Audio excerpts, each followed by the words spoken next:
Who actually runs the government? These are the people who murdered John F. Kennedy. And then they removed Richard Nixon. They tried to take Reagan out. They tried twice to kill Donald Trump. It's the same entities. I asked him after 2 drinks, Mr. President, who really killed John Kennedy? He stared into his martini for a minute. He said, well, let me say this. Now all of a sudden, we're still talking about this guy? What Epstein files? What do you think's going on there? Aren't you personally worried about being suspended?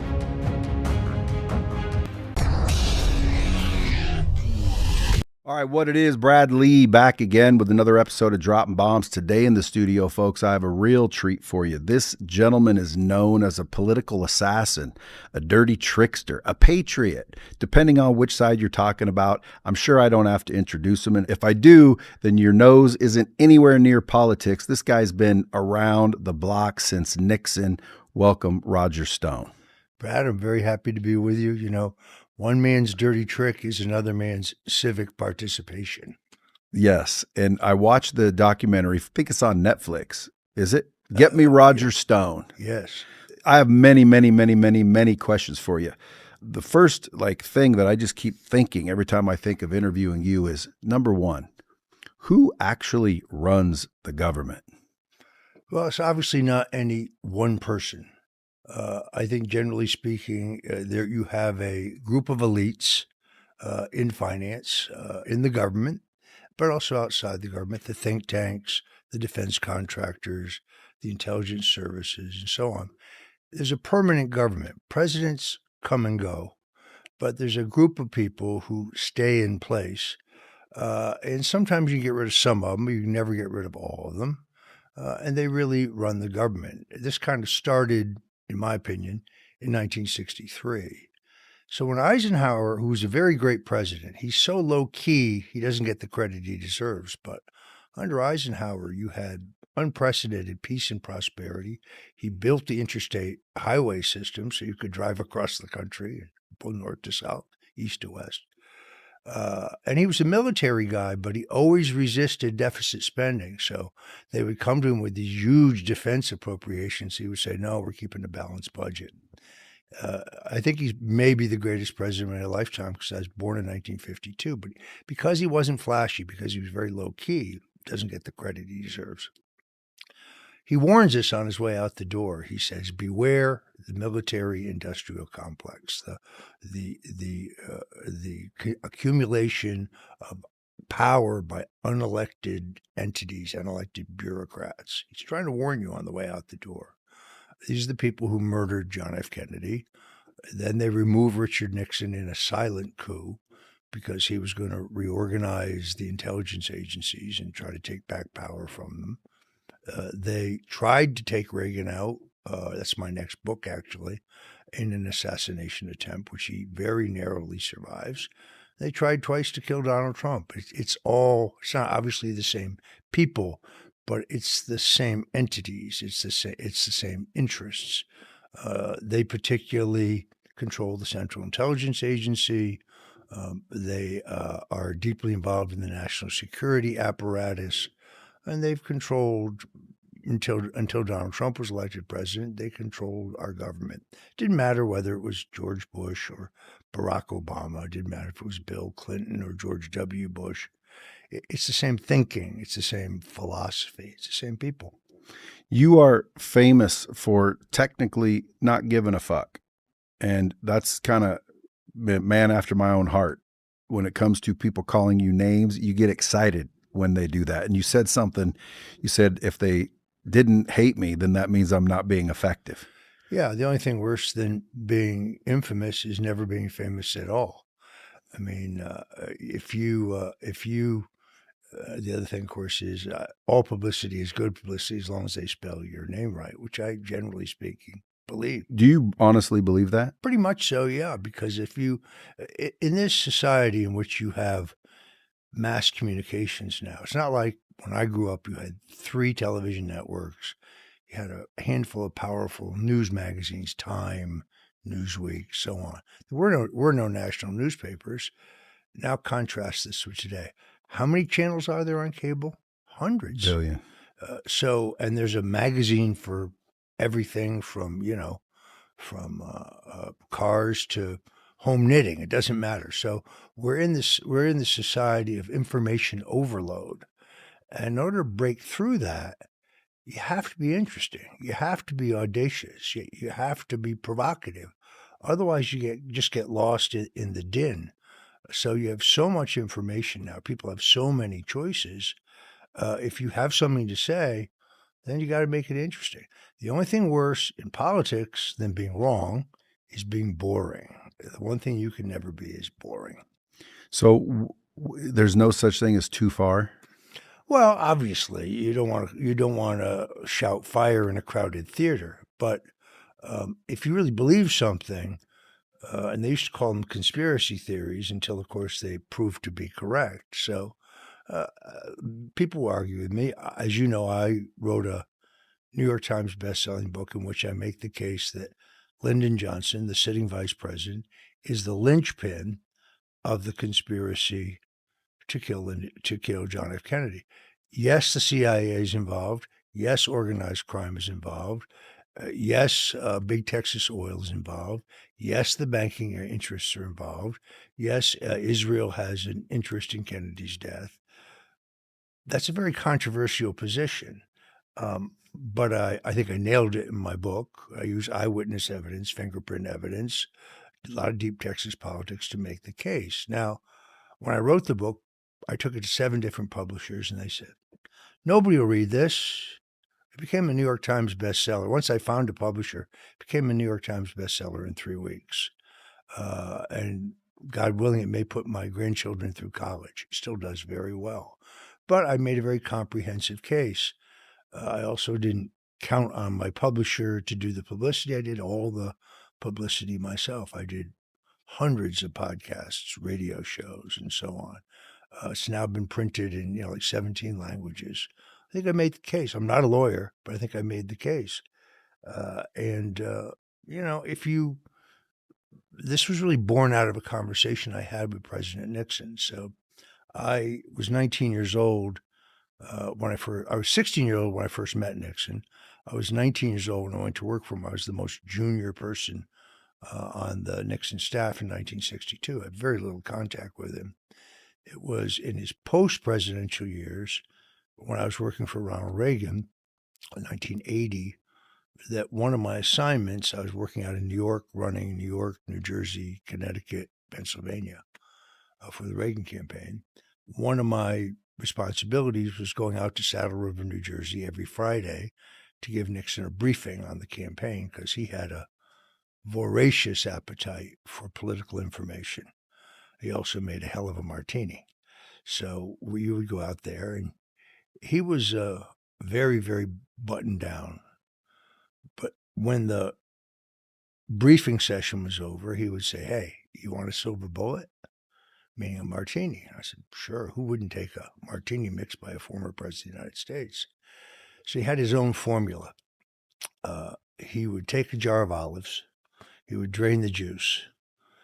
He would fill it with water. He would shake it. He would drain the water. Then he would fill it with vermouth, dry vermouth, put it in the refrigerator, chill a couple glasses. Then he would take the cocktail shaker, shake it very vigorously. It was very precise. A mixture has to be a mixture of cracked ice and cubed ice. And he would shake it, and he would pour it, and he would say, now, if there are not tiny shards of ice on the surface of the martini, it means you fucked it up. He would then drop 2 olives in from the jar, and that was what he called his silver bullet. Now, he was very prospective. It was very hard to get him to talk about the past. John Kennedy, Nikita Khrushchev, Joe McCarthy, Dwight Eisenhower, losing, coming back, until he had a couple of cocktails. And then he would get, loquacious.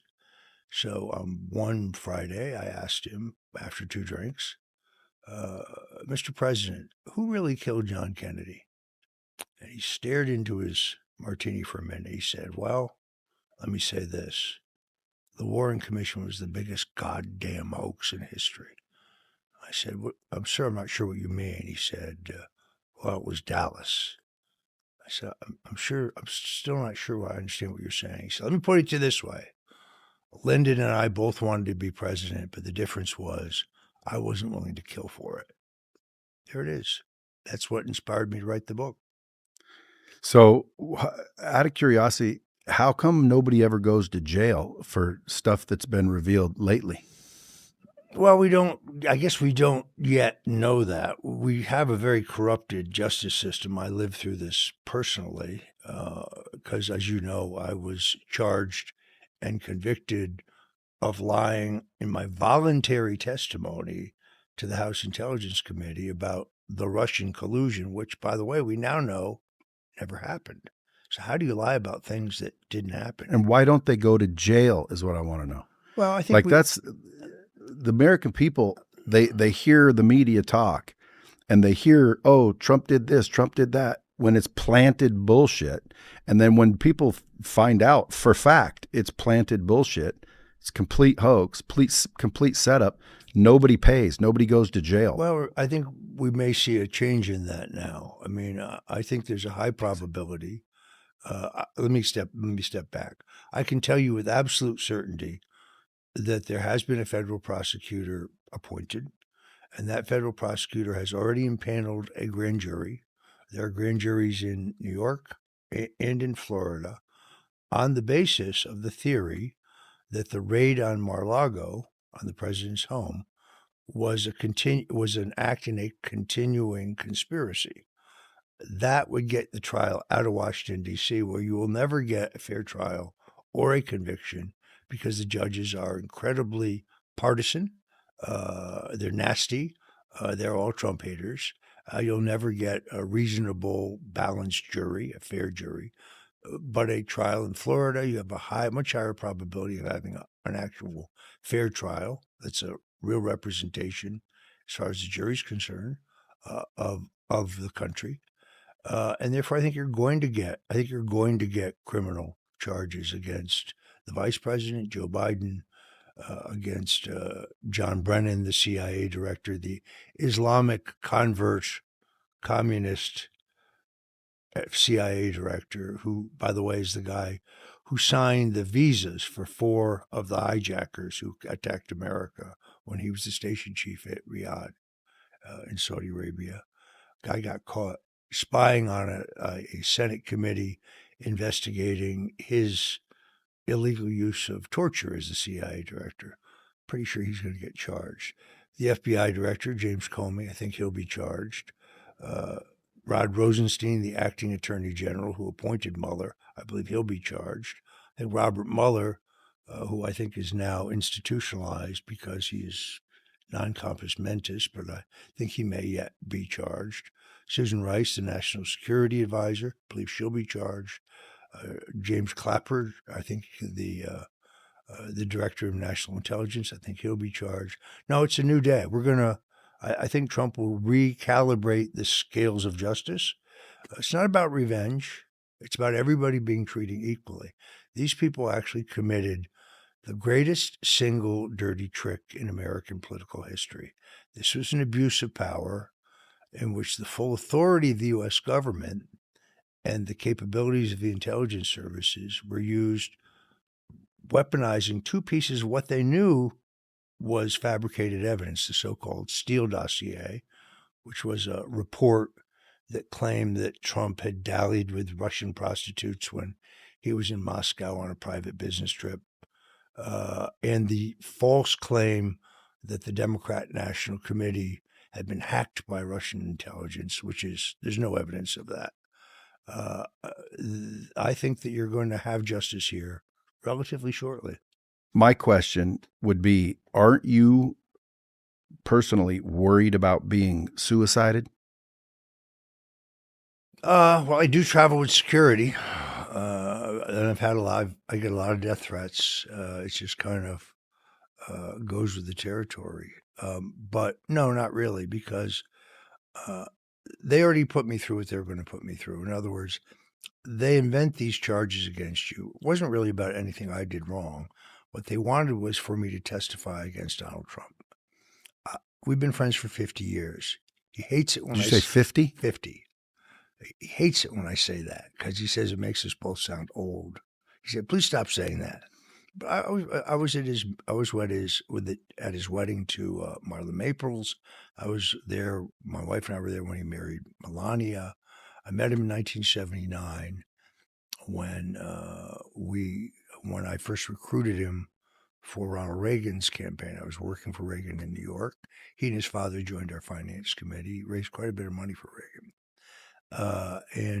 I saw as early as 1988, I decided that he had the stature. I don't mean the physical size, although he's a big guy, broad-shouldered, but he had the size, the independence, the guts, the stamina to be not just a great presidential candidate, but to be a truly great president. So I started urging him to run as early as 88, again in 2000. In 2000, because he was close to Ross Perot, the Texas billionaire, who had run as an independent twice, and also Jesse Ventura, who had wrestled at the Trump Plaza in Atlantic City, who was then the governor of Minnesota. They both urged him to run as an independent. We took a hard look at it. We spent about $3 million studying how to get on the ballot in the states where the Reform Party was not on. But then he ultimately decided, I think I'll just divide the more conservative vote. I probably inadvertently elect Al Gore. I don't want to do that. I think you got to be either a Republican or a Democrat to be elected president. So he decided not to run. Probably a good decision. The country wasn't ready yet. Also, he still had real estate mountains to climb. He still was, he wasn't finished building his real estate empire. And then, of course, we looked at it again in 2000. We looked at it in 88. We looked at it in 2000. We looked at it in 2012. In 2012, I think he decided that he was interested too late. Mitt Romney had the nomination fairly locked up. I saw Romney as a stone cold loser from the beginning. He just never had the instinct for the jugular. He did 3 debates. He was a different guy in all 3 debates. There was nothing genuine about the guy. I remember Trump had endorsed him, only reluctantly. After every single debate, he would call me and say, "What is wrong with this son of a bitch? You don't apologize. You never apologize. You double down. What's wrong? Why doesn't he attack? I don't understand why he's not attacking." The Trump style. And then I guess it was New Year's Day, January 1st, 2013. I called him at Mar-a-Lago, as I call him on every New Year's Day, to wish him Happy New Year. And he said, "I'm running next time. I should run this time. I made a mistake. I could have beaten Obama. I'm running next time." And I said, "Well, I've heard this before." He said, No, you understand. I've already applied to the Patent and Trademark Office to patent the phrase, "Make America Great Again." At that point, I realized he was completely serious. He was really going to run. Didn't Reagan say that? We used it very briefly. Reagan went through several different rounds of campaign management. I survived all of them, but originally John Sears, from whom I learned a great deal, was his first campaign manager. Then Bill Casey was his second campaign manager. So very early in the campaign, we used "Make America Great," but then they changed the slogan to "The time is now." What goes on behind the scenes of an election? Like when you say campaign manager, what things are happening? Who's doing research? Who's finding mud? How many people are involved? It's an enormous enterprise. It's also a very scientifically based enterprise. There is no guessing. Every campaign, whether you're running for county commissioner, or whether you're running for the state legislature, or whether you're running for the Senate or governor, Congress, President of the United States, you start with a benchmark poll, a survey of public attitudes. You're trying to learn 3 things. One, what do people currently think? What motivates them? What issues, what messages move them from A to B, from your opponent or undecided to you? You're trying to find out what your strengths and your weaknesses are and how voters will react to them when they're presented to the voters. And then lastly, and this is most important in any given jurisdiction, you try to figure out where people are getting their news because that's changing very rapidly. If you assume that any campaign has a limited number of communications dollars, you want to spend that money where your voters are, whether it's AM radio, whether it's the internet, and if it's the internet, where is it on the internet? And then you tailor your all of your outgoing advertising, all of your outgoing voter communications to where the voters are. Trying to run any campaign without a benchmark poll would be like driving a car with your eyes closed. You'll go forward, but you don't know what you might hit. So what if they're unknowns? Anybody can become known if they have resources. I mean, resources are crucial. When I met people here at a conference yesterday, I met a guy who's a very nice guy. He's running for governor in California. I said, it's a very expensive state to communicate with people. He said, well, I'm running a grassroots campaign. I said, great, I'll see you later. It doesn't work that way. Grassroots means no money. It means no money. You have to be able to reach huge numbers of people through the most sophisticated modes of communications. Now, in a certain sense, the internet has made it less expensive to run for office.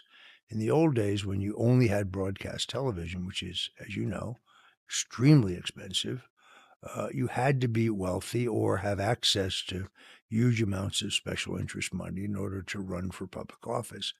Today, because of the internet and because more and more people get their news through social media, and the ability to target on social media has become so refined, it's actually become less expensive. Not inexpensive, but less expensive to run an effective campaign. How much you basically want to run a cost-effective, data-based, cost-effective campaign. How much do you think it would cost an individual? Let's say I wanted to run in 2036, just to go in history books. Because if you run for president, you're in the history books forever. I've thought about doing that. But what would I'll give you my card. Well, I'm going to need it. What would the rough idea for a budget be, realistically? Well, I guess part of the question remains whether the system remains the same. Notice when Robert Kennedy, who's a good friend of mine, who I knew before he ran for president, so I was friendly with both Robert F. Kennedy Jr. and Donald Trump. And I played some small role in bringing them together. There were many people involved in that. It was a great alliance. It was a realignment, really. Republican Democrat, that's bullshit. That's not the real division in America. Those labels are outdated. You're for war, censorship, letting Wall Street do whatever they want, particularly in the pharmaceutical area, or you're for peace, you're for free speech, and you're for constitutional rights. That would be me. Common sense. You're for common sense. Yeah. Those are the divisions. Well, not only that, it's the Constitution. I mean, the Constitution was set up for a reason. I think we should follow it. It's a brilliant document. And I also, think that the part they screwed up is they allowed amendments, which made sense because you have to, but that's where they're getting in and screwing shit up. Well, the amendment process is still not an easy one. That's the good news. In other words, you've either got to get it passed by the Congress and ratified by a substantial number of states. So it's hard to put frivolous stuff in the Constitution, and that's a good thing. To go back to your question, though, they rigged the rules against Bobby, so there's no way he could ever fairly compete. The Iowa caucuses, we're canceling that. The New Hampshire primary, those delegates no longer count. So they kept changing the rules. They did the same thing to Bernie Sanders, not that I'm a fan of Bernie. So, but when you say they, who's they? The party leaders. But who are they? Like, why do they get to decide shit like that? Well, because the National Committee of both major parties get to decide how their nominating process works. And therefore, we have these traditions. The New Hampshire primary is first in the nation. They actually have a state law that says we must be first in the nation. If somebody tries to put their primary before us, we'll move our primary to the year before the election in order to be first. It's a huge moneymaker for the state. It brings attention to New Hampshire, let's say. Now, New Hampshire is not representative of the entire country. It doesn't have a sizable African American community, doesn't have a substantial Hispanic community. It's still a relatively rural, unique New England state, but it's not reflective of the entire country. On the other hand, without early momentum in the nominating process, where the answer to how much money you need is the answer is enough, meaning you examine those states, you figure out what saturation advertising in all mediums will cost you, text messages, emails, radio, which radio is still quite effective. People lose sight of that. Cable television, and most importantly, the internet. You have to be able to do all those things and pay for them. So, $1 billion? Probably right. But you don't have to start with $1 billion.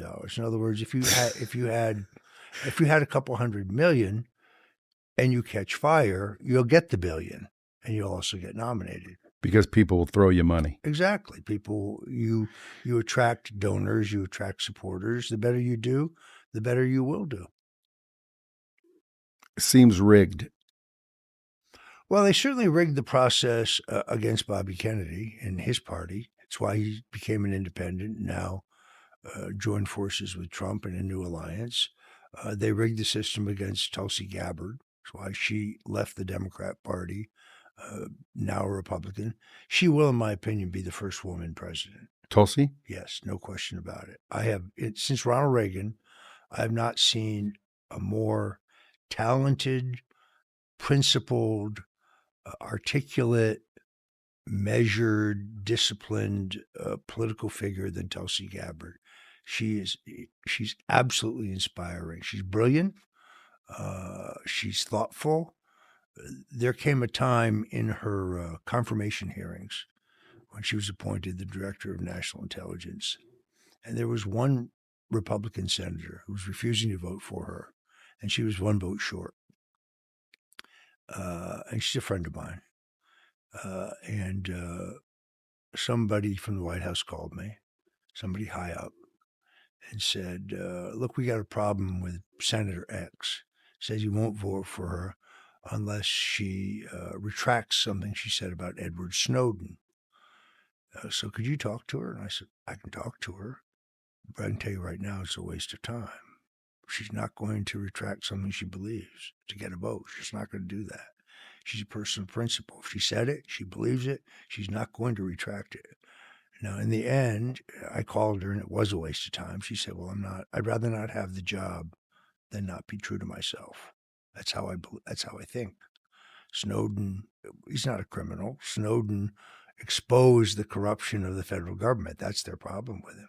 Now, in the end, the senator backed down rather than Tulsi backing down. But it's a perfect example of someone who's not in the system just to get ahead, someone who's prepared to trim their sails, say whatever it takes to get ahead. She's going to be president. Maybe not 2028. It's not what I'm saying. But eventually, I think she'll be your first woman president. More than likely, J.D. Vance will be 2028, wouldn't you think? Well, in our party, I like J.D. Vance. I like him a lot. I had a good meeting with him a week ago.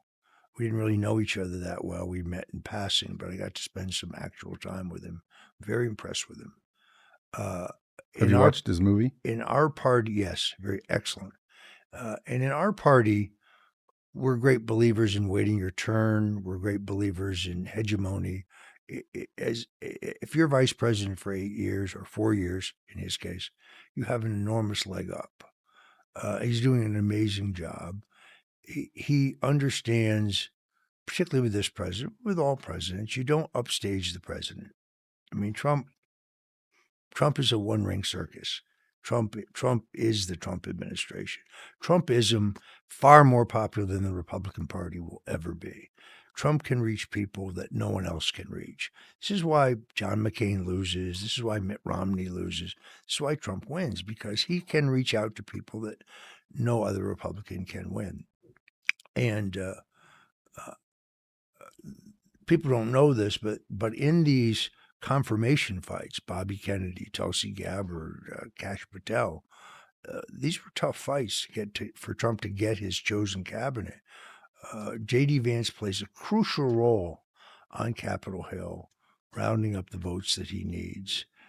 Doesn't get credit for it, doesn't want credit for it, but deserves credit for it. Before Kash Patel and Dan Bongino took office, they were all about the Epstein files. Now, all of a sudden, we're still talking about this guy? What Epstein files? What do you think's going on there? It's very, very hard for me to understand. I wrote a book in 2015 called The Clintons' War on Women, probably the book that got me criminally indicted.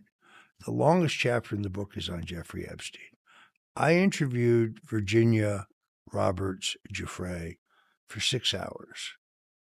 She was one of Epstein's victims, one of the few victims who refused to take a multi-million-dollar settlement and continued to fight him in court.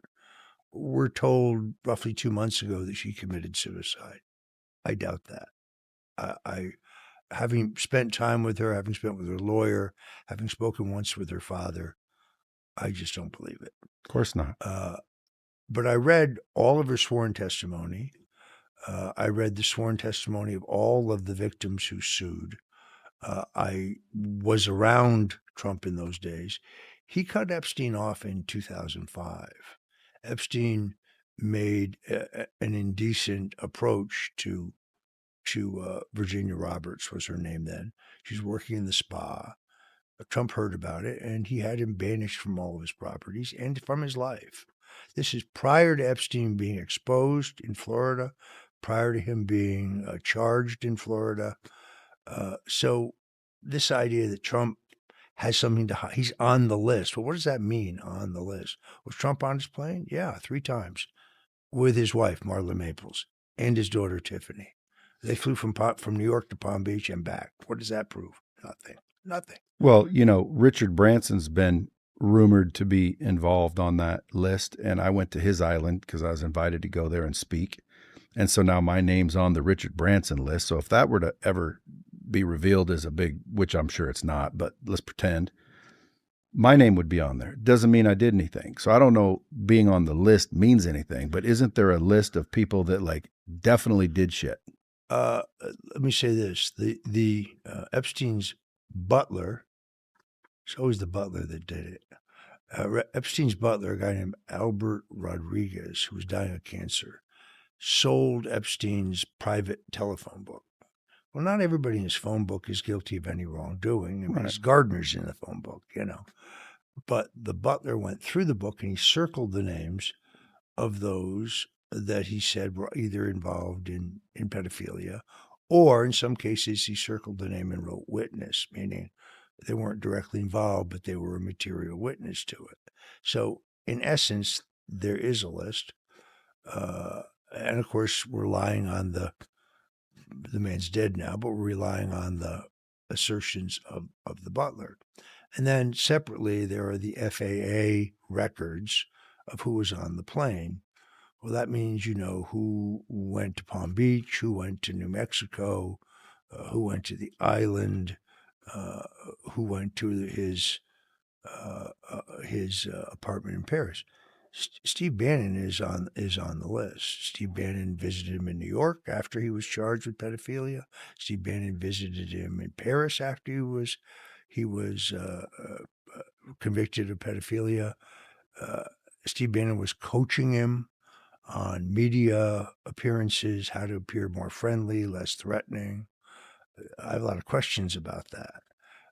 There's 15 hours of videotape that Steve Bannon taped, which I think was designed to try to make Epstein look, more benign, less threatening, less of a criminal. If they had something on Trump, they would have used it before the election. Trump has nothing whatsoever. There can't be, because they had it. They would have revealed that everywhere. Correct. And I think now I now understand when Trump says it's a hoax, he's not saying Epstein wasn't a child sex trafficker. It was the Trump Justice Department that indicted Epstein in 2019 for child sex trafficking and conspiracy to engage in child sex trafficking. What he's saying is these documents had been in the hands of the New York Southern District prosecutors and the New York office of the FBI, two hotbeds of anti-Trumpism, and therefore it's perfectly reasonable to assume that they could have been salted with fake evidence. And then the birthday card pops up. Let me ask you a question. Who types a birthday card and signs it? No one. It's a fugazi. It's bullshit. Yeah. And what frustrates me the most is we can't do anything about it. Like John F. Kennedy, you know, all the conspiracies that are proven accurate, no one goes to jail. Well, you had a shirt that said Hillary for prison. Yes. Number one, what do you know that she should be in prison for? And number two, why isn't she? The most recent declassified documents put out by Tulsi Gabbard, the Director of National Intelligence, proved beyond a shadow of doubt that Hillary Clinton approved the entire Russian collusion smear. Specifically, it says to distract attention from her own use of the illegal email server and also to shed doubt on the legitimacy of Trump's presidency. Hillary Clinton should go to jail. She approved the operation from the beginning. I think that may be about to happen. We don't know who's going to the grand jury, but she should certainly go. You think it's too corrupt for anybody like that to go? No, I don't. I think Trump is committed to justice. I think that, look, they tried to bankrupt him. They tried to keep him off the ballot in all 50 states. They tried to throw him in jail for a crime that they couldn't even identify in New York. They made the act of questioning the outcome of an election, which every American has a First Amendment right to do. They made that a crime. So they tried to kill him twice. So I think that the justice is going to be done. I think those issues are all going to get examined very closely. If you were a business person, I mean, you are a business person, but let's say you're starting a new business and you're trying to get it attention. What dirty tricks do you have where a business person could get some attention? I mean, things have not changed. I read a book that was written in the 60s called Confessions of an Advertising Man by David Ogilvy. It's the single greatest marketing book I've ever read. And even though it was written in 1963, everything in the book is applicable today. So the chapter that's entitled How to Illustrate a Poster today would be entitled How to Design the Splash Page of a Website. It's all transferable. My book's called what? It's called Confessions of an Advertising Man by David Ogilvy. It's in paperback. It's a business classic. It's easy to find. It's been republished many times. When anybody comes to work for me, the first thing I do is instruct them to read that book. I give them a copy of that book. Repetition matters. Simple messaging matters. A unique message matters. He was an advertising and communications genius, and everything I learned in that book is applicable whether you're selling a candidate or whether you're selling widgets. It doesn't matter what you're selling. So I'm a great believer in simple messaging, massive repetition. When Al Gore ran against George Bush, Al Gore had this idea that once you gave a speech once, everybody heard it. You didn't have to talk about that subject again. George W. Bush, of whom I was not particularly a great fan, but he gave the same speech every day because he understood that you had to repeat things, particularly in this age of mass communications where there's so much information you got to sort through to get a simple idea across. We have a general rule of thumb in a campaign. When your supporters come to you and say, that TV commercial or that radio commercial's been on too long, people are complaining that they're hearing it too much, that means you're just now breaking through. Interesting. How many businesses do you own right now? Well, I do a daily radio show at 77 WABC in New York, which is the largest, most powerful AM radio signal in the United States, syndicated in 7 major markets now, 5 days a week, every day at 8 p.m.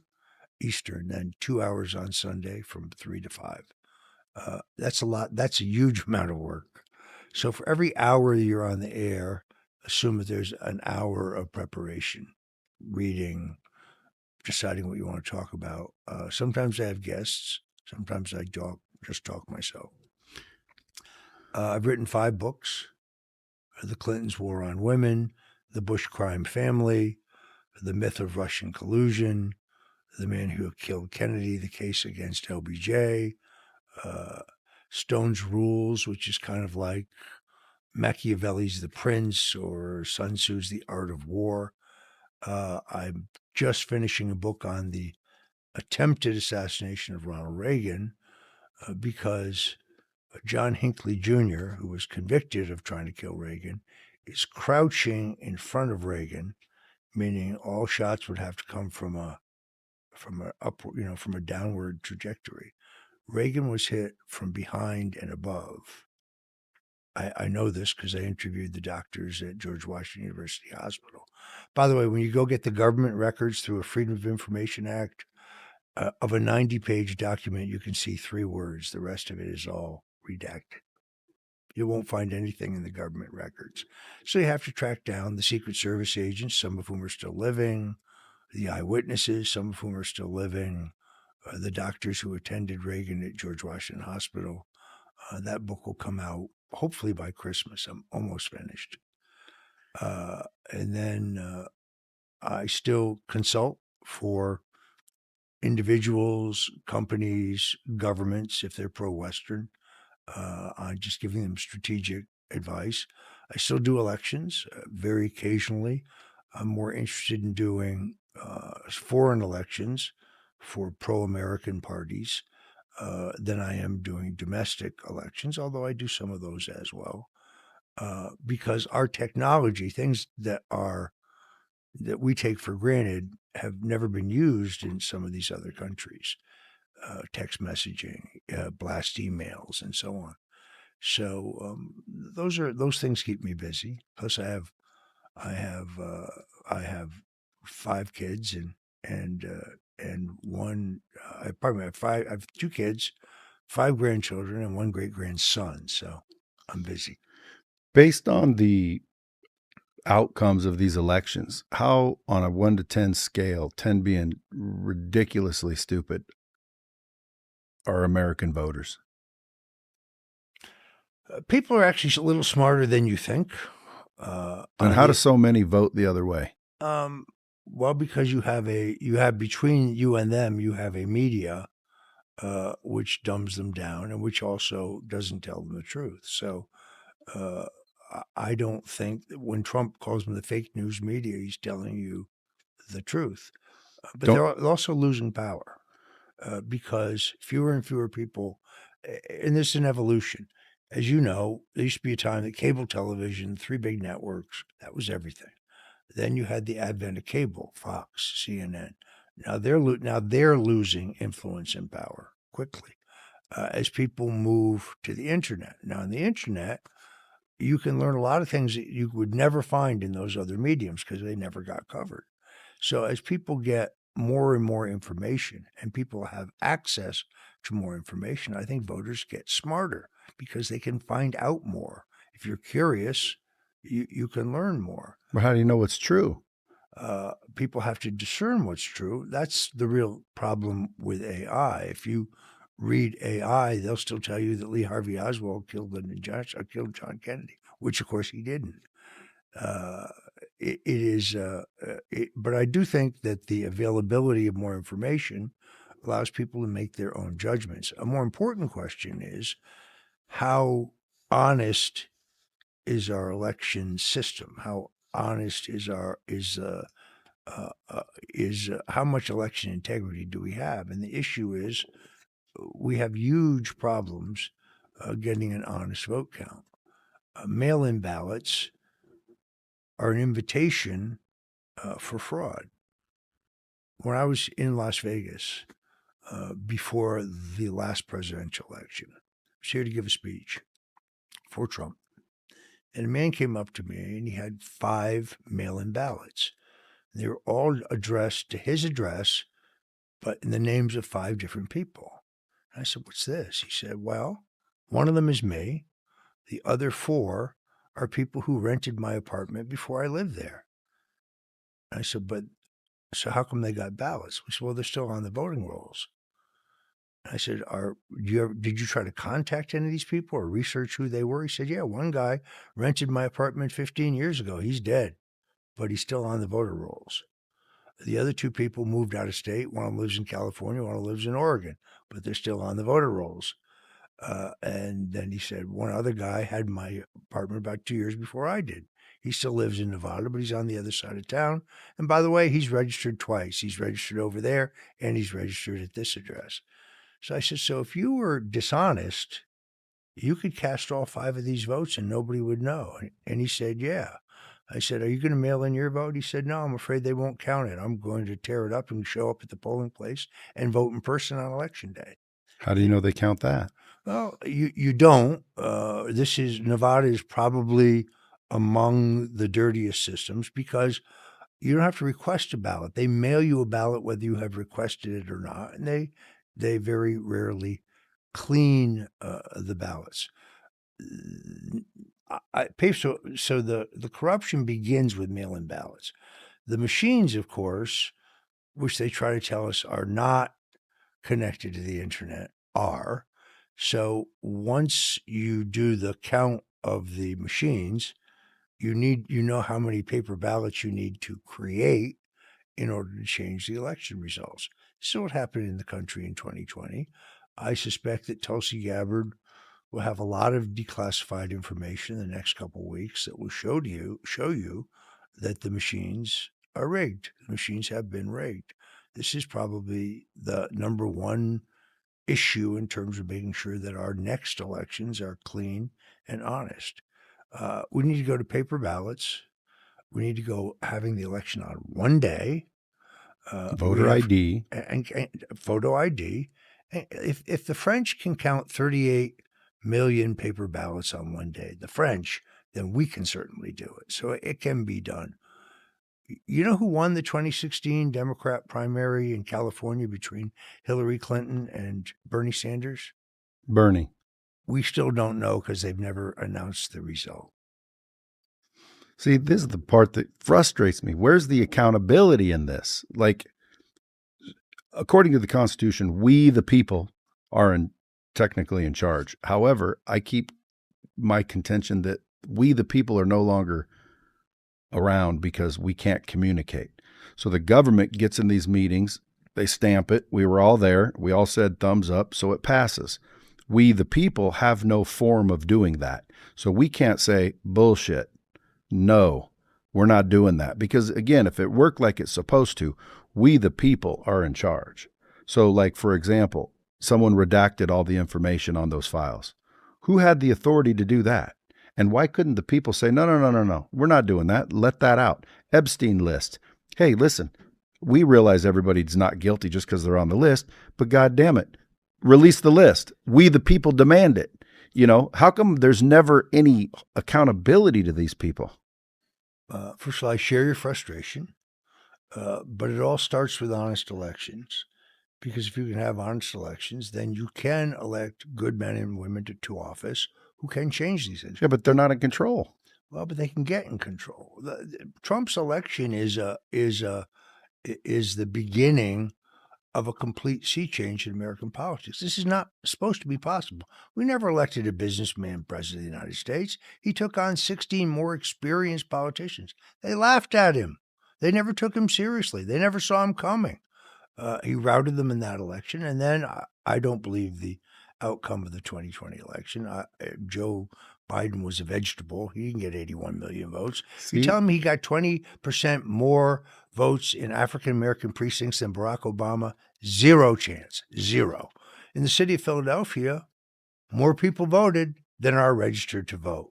In this most recent election in Orange County, California, more people voted than are registered to vote. Not possible.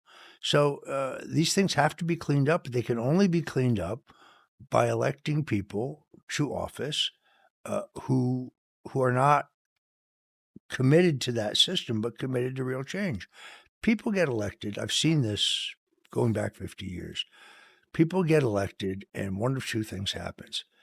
They remain a rebel. They remain a truth teller. They remain committed to reform, or they get sucked into this system where it's all about getting reelected and taking money from special interests in order to get reelected, and they become part of the swamp. And I'll take a perfect example. In my home state of Florida, Congresswoman Ana Paulina Luna. I initially opposed her. I was very skeptical about her. I was very active against her. Boy, was I completely wrong, totally wrong. She turned out to be tremendous, a true outsider, a fighter, a warrior. She is leading the House committee to release all the records on Kennedy's assassination. They're still holding back 20%. She keeps getting her investigation time extended, and she keeps fighting with the help of Tulsi Gabbard and others with the CIA to get more and more and more. There's going to be a lot more coming. We're going to learn a lot more about Kennedy's assassination that we didn't already know, because one person, one good person, fought the system, got elected, and then doesn't get corrupted when they come to Washington. It can happen. We just need more people like her. And usually they disappear. They commit suicide. Or they sell out. What were you pardoned for? I was pardoned for the crime of lying under oath about the Russian collusion that didn't ever happen. It never made any sense. So two things. They claimed in my trial that the Russians had hacked the Democrat National Committee and that I had communicated with a persona called Goosefer 2.0 on Twitter direct messages. Well, my only communications with this persona, whoever that really is, happened 3 weeks after WikiLeaks had already published all their materials. So from a chronological point of view, it's impossible for me to have been involved in that.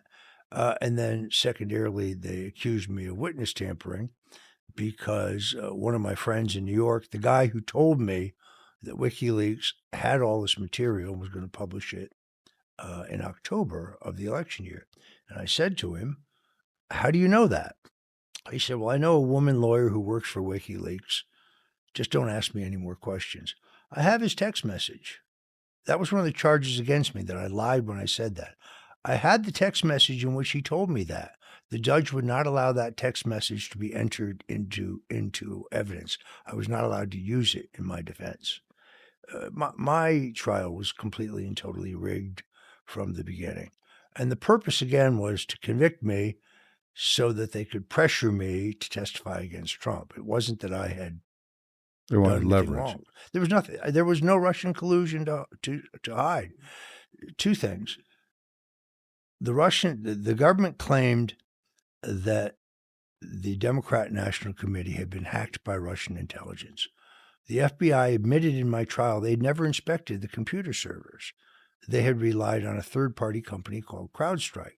So my defense lawyers said, "Well, let's see CrowdStrike's report." Denied. Well, the head of CrowdStrike testified for the House Intelligence Committee, and he admitted that his report contained no proof that the Russians hacked the DNC. I didn't have that at trial. They wouldn't give it to me. They also wouldn't give me Mueller's final report, where every section about me was redacted. The judge said, "Well, I'll read the report, and I'll give your lawyers the relevant sections about you." Well, she forgot page 178, because that's where Mueller says the barriers to prosecuting Stone are factual. They have no evidence of Russian collusion, collaboration with WikiLeaks, or any other crime. So I was just railroaded. The judge denied me every avenue of defense. I could have called Bill Binney, who is the preeminent counterintelligence IT guy in the CIA. He could have given both forensic evidence and expert testimony to prove there was no online hack of the DNC. Never happened. The information was downloaded to some kind of portable disk and taken out the back door, which I had nothing to do with. They wouldn't allow him to testify. The judge would not allow it, just as she wouldn't give me Mueller's report. BuzzFeed sued the Justice Department, won, and therefore they released the entire report, including the part that exonerated me, which the judge had withheld from me at trial. They released it at midnight on Election Day of 2020, November 3rd, the busiest media day of the entire world. The coverage of this report, the New York Times, the Washington Post, the Wall Street Journal, the Associated Press, zero.